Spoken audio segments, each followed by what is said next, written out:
Mark 11. As they approached Jerusalem and came to Bethphage and Bethany at the Mount of Olives, Jesus sent 2 of his disciples, saying to them, "Go to the village ahead of you, and just as you enter it, you will find a colt tied there, which no one has ever ridden. Untie it and bring it here. If anyone asks you, 'Why are you doing this?' say, 'The Lord needs it and will send it back here shortly.'" They went and found a colt outside in the street, tied at a doorway. As they untied it, some people standing there asked, "What are you doing untying that colt?" They answered, as Jesus had told them to, and the people let them go. When they brought the colt to Jesus and threw their cloaks over it, he sat on it. Many people spread their cloaks in the road, while others spread branches they had cut in the fields. Those who went ahead and those who followed shouted, "Hosanna!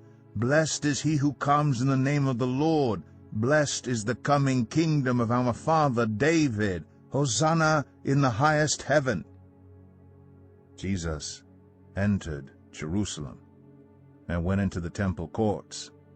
He looked around at everything, but since it was already late, he went out to Bethany with the 12. The next day, as they were leaving Bethany, Jesus was hungry.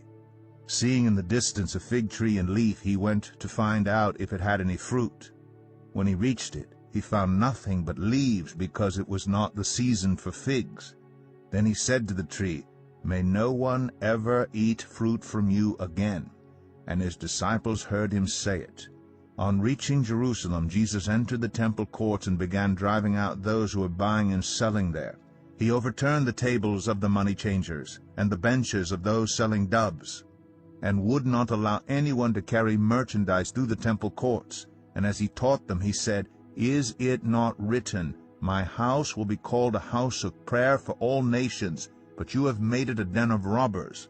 The chief priests and the teachers of the law heard this and began looking for a way to kill him, for they feared him, because the whole crowd was amazed at his teaching. When evening came, Jesus and his disciples went out of the city. In the morning, as they went along, they saw the fig tree withered from the roots. Peter remembered and said to Jesus, "Rabbi, look, the fig tree you cursed has withered." "Have faith in God," Jesus answered. "Truly, I tell you, if anyone says to this mountain, 'Go, throw yourself into the sea,' and does not doubt in their heart, but believes that what they say will happen, it will be done for them.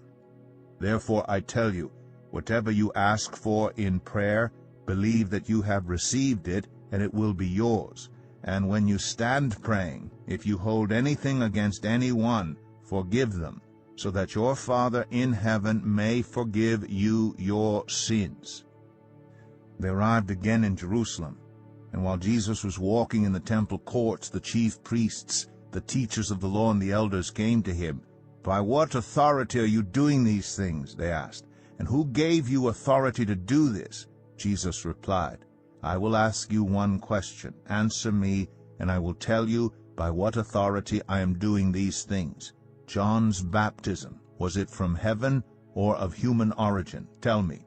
They discussed it among themselves and said, "If we say, 'From heaven,' he will ask, 'Then why didn't you believe him?'